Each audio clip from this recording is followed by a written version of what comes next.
안녕하세요. 대기과학과 19학번 전영우입니다. 파이썬을 통해서 넷CDF 파일의 디멘션과 베리어블을 확인하는 방법을 같이 공부해 보도록 하겠습니다.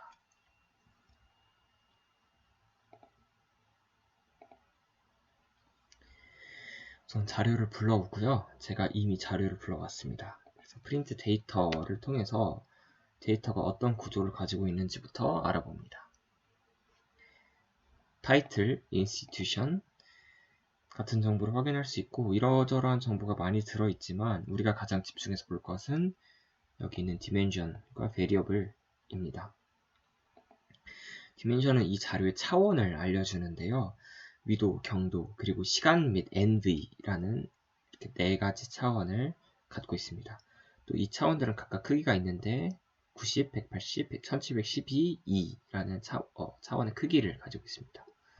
그리고 베리어블은 변수인데요. 그야말로 변수인데 베리어블은 디멘션을 기반으로 정의가 됩니다. 디멘션을 기반으로 베리어블이 정의가 되고요. 레티튜드라는 변수, 롱디튜드라는 변수, 타임 변수, 타임 BNDS 변수, 그리고 가장 중요한 템프 아노말리 변수가 있습니다. 레티튜드, 롱디튜드, 타임은 각각의 변수가 베리어블이 디멘션과 똑같아요. 그래서 레티튜드, 롱디튜드, 타임은 사실상 베리어블이기도 하면서 디멘션이기도 하다는 것을 알 수 있습니다. 어느 정도 이해가 가는 그런 설정이죠. 그리고 타임 BNDS는 정확히가 뭔지는 모르겠지만 시간과 NV, 그러니까 크기 2짜리의 NV라는 디멘션, 그리고 타임이라는 디멘션으로 갖고 있는 그런 변수입니다. 템프 아노말리는 시간, 위도, 경도를 차원으로 갖고 있는 변수이고요. 그리고 이 변수들의 변수 형태도 나타나 있습니다. 16비트 인티저, 32비트 인티저, 32비트 인티저, 32비트 플롯, 그러니까 소수, 그리고 32비트 소수 이렇게 나와 있는데요. 자세한 내용은 제가 정확히 알지 못해서 궁금하시면 검색해서 알아보시면 좋을 것 같습니다. 우리는 더 중요한 부분, 핵심에 대해서 조금 더 알아보도록 할게요. 바로 변수들을 하나하나 살펴보도록 하겠습니다. 변수를 살펴보는 방법에는 두 가지가 있는데요. 첫째는 변수의 값을 직접 확인하는 방법입니다. 예를 들어 time이라는 변수에 대해서 확인해 볼게요. 이런 식으로 확인할 수 있습니다. 프린트 문은 앞에서 배웠을 거고요. data.variables 데이터가 무엇이냐, 우리가 불러온 데이터라는 자료가 있거든요. 데이터가 뭐냐, 데이터셋에서 이 NC 파일을 데이터셋이라는 기능을 이용해서 데이터라는 이름으로 저장시켜 놓고 우리가 데이터를 사용하겠다는 뜻인데요. 그래서 아까 프린트 데이터를 했을 때 이제 뭔가 결과가 나왔던 것이고요. 그럼 이 데이터에 어떤 베리어블이 있는지 특정 베리어블을 확인하고 싶을 때 점 베리어블을 하고 대괄호 열고 대괄호 닫고 대괄호 안에 우리가 이미 알고 있는 변수의 이름들 타임 BNDS 이런 변수들이 있잖아요. 변수들을 이 소괄호, 그러니까 작은 따옴표 혹은 큰 따옴표로 감싸서 넣어주시면 되는데요. 넣어주시는데 그 뒤에 이렇게 다시 큰 대괄호를 열고 닫고 이 콜론 표시를 해서 열면 이 타임 변수에 대해서 모든 값들을 확인해 볼 수 있습니다. 열어보면 29,233부터 29,264, 29,293 쭉쭉쭉 생략 데이터 너무 길어서 아까 봤을 때 타임이라는 변수가 1712개의 이제 사이즈를 가지고 있다고 했어요. 1712개가 아마 다 나와 있을 거거든요. 다 표시할 수는 없으니까 이렇게 자료를 추격해서 보여줍니다. 도대체 이게 무슨 뜻이냐? 모르겠죠. 그냥 값만으로는 알 수가 없습니다. 우리가 이 변수가 무엇을 뜻하는지, 어떻게 구성되어 있는지를 추측할 수 있거나 이미 알고 있는 경우에는 이 값을 직접 봐도 되지만 지금의 경우에는 그렇지가 않죠. 그래서 해당 변수에 대해 보다 자세한 정보를 알아야 되는데 이럴 때는 뒤에 이 표시를 빼면은 기본적인 정보들을 자세하게 알려줍니다. 이게 어떤 클래스의 어떤 정보인지 일단 알려주고요. 이거는 사실 우리가 직접 중요하게 여기지는 않습니다. 그러니까 지금 이 시간에서는 중요한 것은 아니죠. 다만 이런 것들이 중요하죠. long name, 긴 이름이 time이라는 거죠. 사실 이 긴 이름이 원래 축약된 이름하고 똑같습니다. 근데 이런 게 어떨 때 의미하냐면 아까 우리가 봤던 템프 아노말리 같은 것들에 대해서 유용한데 롱네임이 surface temperature 아노말리를 줄인 것이 템프 아노말리구나 하는 것을 알 수 있고요. 타임을 다시 한번 보면은 유닛이 A since 1800년 1월 1일 00시부터 라고 나와 있어요. 그러니까 이 값을 실제로 입력했을 때 이거 이렇게 하면 실제로 값이 나온다고 했죠. 값을 실제로 입력했을 때 이 29,233이 무엇을 의미하냐? 1800년 1월 1일 00시부터 며칠이 지났는가를 나타낸대요. 암살이 되신 분이라면 1800년 1월 1일부터 29,633일이 지난 날을 알 수 있겠죠? 사실은 1880년 1월 1일인데 어쨌든 이런 식으로 암살을 해서라도 일단은 이게 도대체 어떤 날이구나를 알 수 있는 것입니다. 정확히는 1880년 1월 15일 어쨌든 그렇고요. 그리고 이 time이라는 베리어블은 time BNDS라는 변수, 아까 우리가 봤었던 변수죠. 이 변수에 의해서 바운드가 되어 있다는 뜻이에요. 이것으로 경계가 쳐져 있다는 뜻이죠. 이게 도대체 무슨 뜻일까를 알아보기 위해서는 이따가 time BNDS를 직접 이 값을 확인해 볼게요. 자, 그리고 쉐입은 1712개가 있는 거죠. 그리고 이 필링 on 디폴트 필 밸류는 마이너스 2147, 48 이런 식이 있는데 이게 무슨 뜻이냐면 제가 이해하기로는 값이 누락되어 있는 경우 지금 이 경우에는 누락되어 있는 값이 없는 것으로 이제 확인되고 있는데 값이 누락되어 있는 경우에는 자동으로 이 값이 채워지게 된다는 것입니다. 그러니까 이게 실제로 뭔가 의미하는 바가 없는 숫자이기 때문에 이 값이 들어가 있으면은 뭔가 의미 있는 값이 아니라 누락되어서 이렇게 일부러 확인하기 위해서 표기해 주기 위해서 이 값을 썼구나를 우리가 알 수 있는 거죠. 일종의 약속인 거죠. 네, 그렇습니다. 그럼 이제 실제 값을 확인해 볼 건데요. 29,233일 3이란 값이 1800년 1월 1일부터 도대체 며칠인지 이만큼이 지난 게 도대체 며칠인지를 확인해 보겠습니다. 이럴 때 dateTime이라는 모듈을 확인하면 좋은데요. 사용하면 좋은데요. dateTime이라는 모듈을 dt라는 약자를 지칭해서 임포트 해오겠습니다. 해오고 아래 코드를 돌리면 1800년 1월 1일부터 29,233일이 지난 날이 어떤 날짜인지를 우리가 알 수 있어요. 다음 코드를 실행을 일단 무조건 해보겠습니다. 무작정 해보겠습니다. 이 값이 뭐냐? 1800년 1월 15일이란 1880년 1월 15일. 그래서 이 타임이라는 자료는 1880년 1월 15일부터 시작하는구나를 알 수 있는데 이 코드를 조금 자세히 살펴볼게요. 우리가 일단 시작해야 되는 지점은 1800년 1월 1일이죠. 이때 값을 dateTime 모듈을 이용해서 레퍼런스 값으로 저장을 해볼게요. 이게 도대체 어떻게 구성되어 있는지는 너무 자세하게 아실 건 없을 것 같고요. 이게 연도값, 이게 월, 그리고 이게 일, 그리고 이게 시간 알려주시면 됩니다. 이 레퍼런스 값이 그러면 어떤 식으로 저장되느냐? 프린트 랩하고 프린트 레퍼런스 타입을 또 확인해 볼게요. 1800년 1월 1일 00시 이런 식으로 저장이 되고요.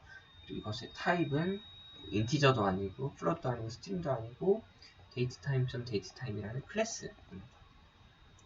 이거에 대해서는 자세히 다루지 않을게요. 그리고 이 레퍼런스에서 이제 29,233만큼을 더해야 되는 거잖아요. 이 타임 변수에서 첫 번째 값이, 그러니까 인덱스 0번째 인덱스의 값이 29,233이었는데, 이걸 인티저로 변환해서 확인해 보겠습니다. 인티저로 변환하지 않으면 이 자체로 좀 어떤 마스크드 어레이라는 자료형의 값을 가지기 때문에 저희가 서치하기가 좀 곤란해요. 그러니까 함께 연산하기에 곤란해서 인티저로 바꿔놓고 하겠습니다. 프린트 데이트 해보면 29,233이 나오고요. 그래서 우리가 확인하고 싶은 거는 1800년 1월 1일부터 29,233일이 지난 날짜를 알고 싶은 거예요. 이 스타트라고 하겠습니다. 이거는 첫 번째 자료니까. 첫 번째 자료.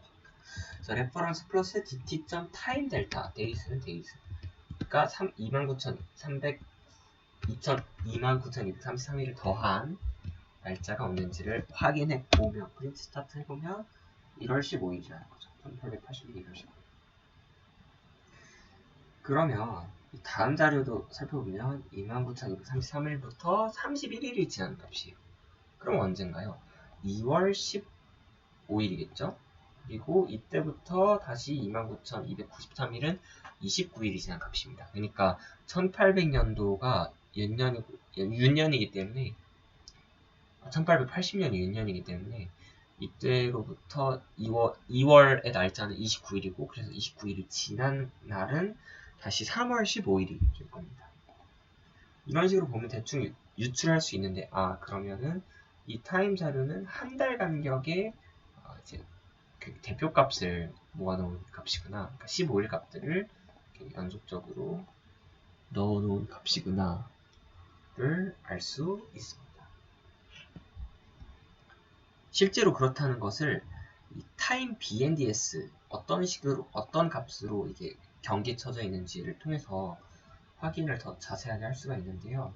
타임 BNDS 값을 확인해 보면 219 뭐 이런 식으로 나와 있습니다. 좀 복잡해요. 근데 이거 살펴보면 29233보다 작은 값이 왼쪽에 있고 29233보다 큰 값이 오른쪽에 있거든요. 29219가 도대체 무슨 날짜인지를 살펴보면 1800년 1월 1일부터 29,219일이 지난 날짜를 아까 위에서 취했던 방식과 똑같은 방식으로 찾아보면 1880년 1월 1일이에요. 1880년 1월 15일에 그 1월의 왼쪽 경계값이고요. 이거는 1월 1일에 1월의 오른쪽 경계값이 될 겁니다. 한번 확인해 볼게요. 확인해 보면 1800년 80년 2월 1일이죠. 그러니까 1800년 1월 15일의 오른쪽 경계라고 말할 수 있을 것 같습니다. 방금 제가 0에서 0 했다가 0에서 1로 그냥 바꿔가지고 엔터를 했는데요. 이게 무슨 뜻이냐면 타임 BNDS라는 값을 이제 확인해보면 이 바깥에 꺽쇠가 하나가 더 있어요. 여기 이제 타임 자료를 보면 바깥에 이제 꺽쇠가 하나 있고 끝나는데, 얘는 꺽쇠로 연결된 이 어레이라고 부르거든요. 어레이들이 여러 개 있습니다. 그러니까 어레이들의 어레이로 구성되어 있어서 바깥에 꺽쇠를 하나 더 둘러주고요. 그래서 이 0이 무슨 의미를 하느냐 하면은 이 꺽쇠에서 첫 번째 요소, 이 첫 번째 요소를 불러오겠다는 뜻이고, 이 첫 번째 요소 중에서도 우리는 이 29,250이 궁금하기 때문에 1, 첫 번째 인덱스죠. 이 첫 번째 1 인덱스 1을 불러오는 것입니다. 얘가 궁금했다면 0을 했겠죠. 그리고 이 마지막에 81,296이 궁금했다 하면은 AND를 취해서 할 수 있는데요. AND가 맞나 모르겠네요. AND가 아닙니다. AND가 아니고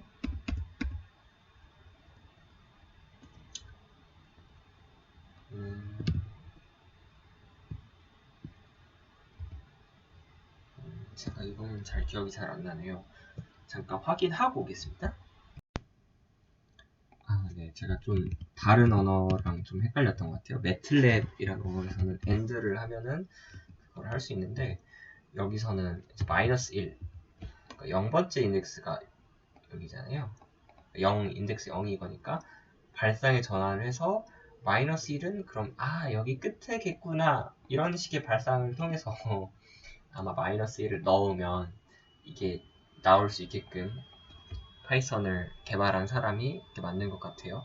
마이너스 1, 요 어레이 요소에서 첫 번째, 그러니까 0번째 인덱스 값을 추출을 되면 8월 1일, 그러니까 2022년 8월 자료까지가 있는 거구나를 알 수 있습니다. 최근엔 뭐 더 업데이트가 됐을 수 있겠죠? 이런 식으로 자료를 확인하면 되겠습니다. 그래서 좀 거두절미하고 다시 돌아가면, 이 타임은 각 월에 15일이 되는 날짜들을 이렇게 저장해 놓은 값이고, 타임 BNDS는 그 타임 값에 그 달의 첫 번째 날과 그 다음 달의 첫 번째 날을 저장함으로써 그 바운드 시켜주는, 경계를 만들어주는 역할을 한다 라는 것입니다. 이제 다음 변수를 이제 살펴볼게요. 다음 변수는 이제 템프 아노말리 변수인데요. 템프 아노말리는 여러 가지 정보가 있는데, 유닛도 나와 있고 스케일 팩터라는 것도 나와 있고, 그런데 중요한 거는 타임, 매트, 롱의 차원으로 구성되어 있다는 점입니다. 이 템퍼처 아노말리 변수의 물리적인 의미를 이해하는 게 사실 좀 중요합니다. 그래서 좀 간단하게 살펴보면은, 물론 여기 지금 이 애니메이션, 우리가 만들려고 하는 이 최종 애니메이션을 보시고, 이게 지구의 각 지점이 각 지점의 기준 온도와 대비했을 때 지표 온도가 올라가고 있구나, 혹은 많이 안 올라가고 있구나를 이해했다면 굳이 추가적인 이해를 할 필요는 없을 것 같습니다. 다만 애니메이션이 어떤 의미를 갖는지 조금 헷갈린다면 지금 저와 함께 이해해 보셔도 좋을 것 같아요.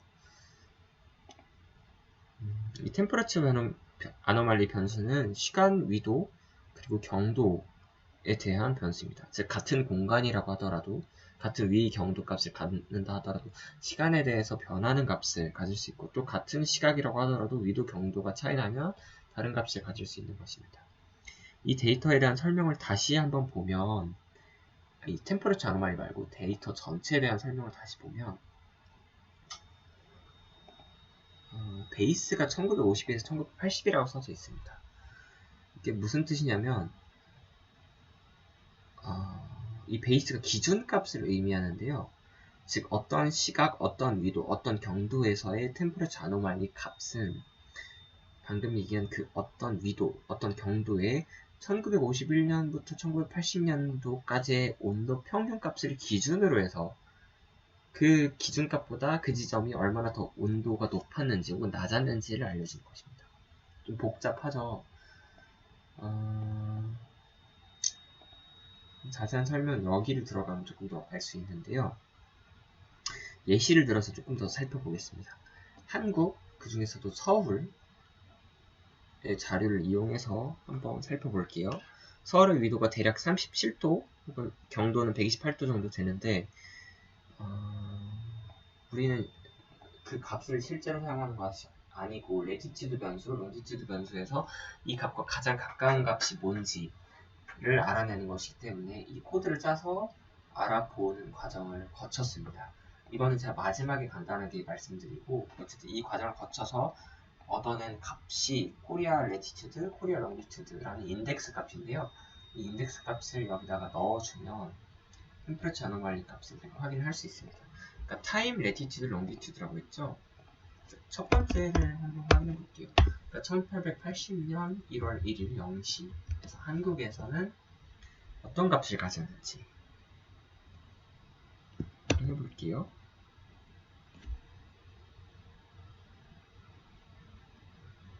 이 자료가 어떤 뜻이냐, 다시 한번 말씀드리면 1880년 1월에 서울 지방이 어떤 기준값에 대해서 얼만큼 높은지 낮은지를 나타내는 건데, 어떤 기준값에 대해서 마이너스 1.87도만큼 높은 거죠. 그러니까 1.87도만큼 낮은 거죠. 이 기준값이 뭐냐? 1951년부터 1980년대까지의 평균 온도가 기준이에요. 근데 그 평균 온도가 어디에 대한 평균 온도냐? 전 지구에 대한 평균? 아니, 코리아에 대해서, 그러니까 이 위도, 이 경도가 나타내는 그 격자에서의 온도의 51년부터 80년대까지의 평균 값을 기준으로 한다는 거죠. 그러니까 다른 지점은 고려되지 않은 거예요. 이 베이스, 그러니까 이 기준에 대해서. 이 기준을 따질 때는 다른 지점을 확인하지 않는 겁니다. 그래서 이 자료 혹은 이것으로 만든 애니메이션을 우리가 볼 때는 하나의 지점을 마음속에 넣고 그 지점만 뚫어져라 보면서 시간에 따라서 그 지점의 온도가 그 지점의 30년 평균, 그러니까 1951년부터 1980년 평균 대비 얼만큼 올라가는지만 확인하시면 됩니다. 그래서 이 지점을 딱 봤을 때, 이 지점의 평균 대비 이만큼 올라가고 있구나 확인하시면 되는데, 물론 다른 지점 간에서도 비교를 할 수 있습니다. 어떤 식으로 비교를 하면 되냐? 각 격자의 평균 값 대비 얼만큼 올라가는지를 비교하면 됩니다. 실제 이 자료를 좀 보면 극지방의 온도가 열대지방보다 조금 더 붉게, 조금 더 많이 올라가는 것을 알 수 있어요. 이게 무슨 뜻이냐? 극지방의 온도가 열대지방의 온도보다 더 많이 올라갔다는 뜻이거든요. 그러면은 착각할 수가 있어요. 그럼 극지방 온도가 열대지방보다 더워진 거야? 더 따뜻해진 거야? 라고 할 수 있는데 그게 아니고 이거는 얼만큼 올라가는지를 나타내는 건데 출발점이 어디냐? 그러니까 기준점이 어디냐? 이 지점에 51년부터 80년대까지의 평균 값으로부터 얼만큼 올라갔냐를 이야기하는 거예요. 그러니까 애초에 이 지점에서의 30년 평균 값은 이 적도에서의 30년 평균 값보다 낮기 때문에 조금 더 많이 올라갔다 하더라도 여전히 더 낮겠죠. 그치만 이 적도와 극지방의 온도 차가, 그러니까 얘가 원래 더 한참 높았었는데 이제 시간이 지나면서 이 온도 차가 조금 줄어들었을 거라고 추측은 또 가능하죠. 이것이 일으키는 물리적인 변화에는 여러 가지 것들이 있는데 지금 다루진 않고요. 대기과학 전공자분이시라면 전공 수업을 들으면서 어느 정도 듣게 되실 것 같습니다. 간단히 언급만 하자면 제트기류가 약화될 수 있다든지 아니면은 thermal wind라고 하는 것이 있는데 그것이 좀 약해질 수 있다든지 이런 변화가 나타날 수 있게 됩니다. 사족이 길었고요. 그래서 이런 식으로 템퍼러처 아노말리 변수를 물리적으로 이해하면 되는데 아까 제가 좀 건너뛰었던 부분이 이 부분이거든요.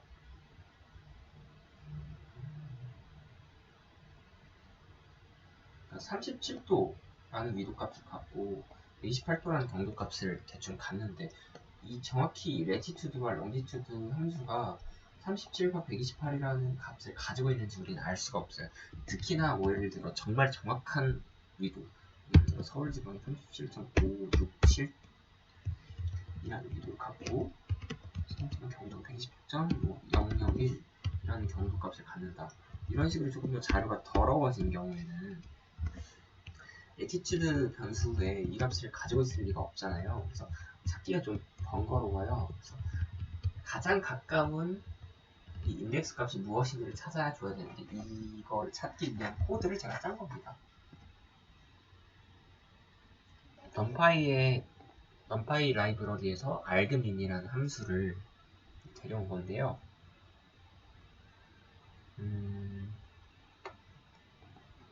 이거의 기본적인 형태는 좀 너무 복잡해서 일단 이렇게 한번 알아보겠습니다.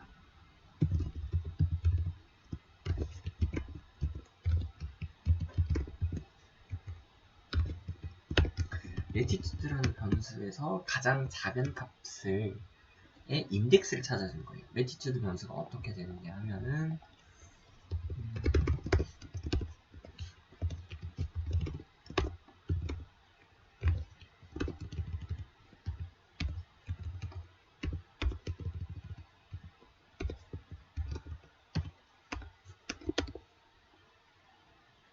마이너스 89부터 89까지 가니까 최소값이 마이너스 89거든요.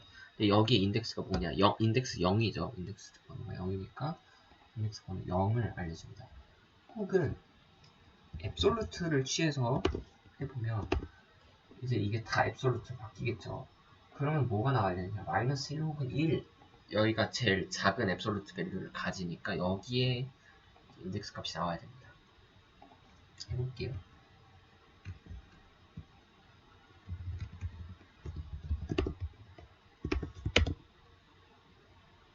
44. 아마 여기 이 부분이 44 인덱스고 여기가 45일 텐데 알그민이 그냥 하나, 그러니까 가장 작은 값 하나 인덱스만 하나만 알려주는 거라서 여러 개를 알려주지 못합니다. 여러 개를 알려주는 걸 하려면 아마 다른 함수를 쓰셔야 될 거예요. 이런 식으로 우리는 근데 하나만 알면 되니까 이런 식으로 쓸 수 있고, 대신 우리는 37과 이 레티튜드가 얼만큼 가장 가까운 거를 알아야 되니까 37을 빼고 앱솔루트를 확인합니다. 그렇게 나온 값이 코리아 레티튜드, 인덱스 값이 63이고요. 63을 기반으로 해서 레티튜드를 산출해보면 37이라는 값이 실제로 나온 것을 알 수 있습니다. 마찬가지로 경도도 그렇게 진행을 하고요. 약간 이해할 수 있는 게 이 어레이, 얘는 어레이거든요. 그러니까 알그민이라는 게 어떤 함수냐면은 이 안에다가 어레이를 집어넣어요. 그러니까 어레이라고 하는 거는 벡터라고 할 수도 있고 행렬이라 할 수도 있고, 일단 1차원적인 기본적으로 생각했을 때 벡터를 집어넣었을 때 그 벡터의 요소, 가장 작은 요소의 인덱스 값을 알려주는 거거든요. 그러니까 어레이가 들어가 그러니까 벡터 혹은 어레이가 들어가야 되는 건데 얘는 스칼라잖아요. 어레이에 스칼라를 뺄 수가 있나? 라고 생각할 수 있는데 파이썬이 생각보다 똑똑해서 그렇게 할 수가 있습니다.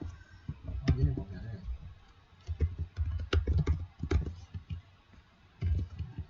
1, 2, 3, 4, 5라는 어레이를 제가 짰어요. 여기다가 제가 3을 빼보면 어떻게 되느냐?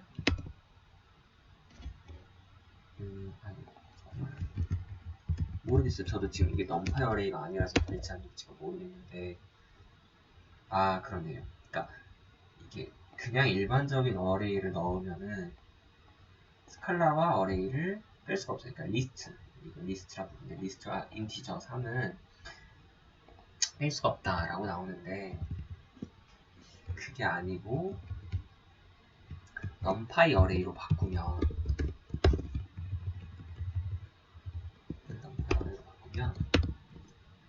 뺄 수가 있어요. 그러니까 막 1, 2, 3, 4, 5를 3을 빼주면 마이너스 2, 발슬 0, 1, 2 이렇게 되죠. 이렇게 강제로 나옵니다. 이 안에 넣어준 것도 데이터도 그냥 일반적인 어레이가 아니고 어느 정도 그 똑똑한 어레이입니다. 그러니까 37이라는 스칼라를 빼도 각 요소에 대해서 빼줍니다. 잘 알아먹어요. 앱솔루트 값을 취해도 각 요소에 대해서 앱솔루트 값을 취하고 잘 알아먹습니다. 그러니까 일단 한번 해보시고 에러 나면은 못 알아먹는구나 하고 넘파이 어레이로 바꿔주시든 아니면 다른 형태로 바꿔주시든 이렇게 해주시면 될 것 같아요. 네, 이렇게 해서 파이썬으로 CDF 파일의 차원과 변수를 확인하고 간단히 그 안에 담긴 정보를 확인하는 방법을 살펴봤습니다. 그 과정에서 저희가 뭐 알그민이나 np.알그민이라는 함수도 사용해봤고, 그리고 datetime 모듈을 불러와서 활용하는 방법도 좀 부가적으로 같이 공부를 해봤고요. 궁금한 점이 있다거나 아니면 제가 영상에서 설명하면서 잘못된 점, 바로잡아야 할 점이 있다면 댓글로 남겨주시면 감사하겠습니다. 그리고 또 앞으로 나올 다른 영상들에 대해서도 많은 관심을 가져주시면 감사하겠습니다. 지금까지 대기과학과 1과학번 전영후였습니다. 감사합니다.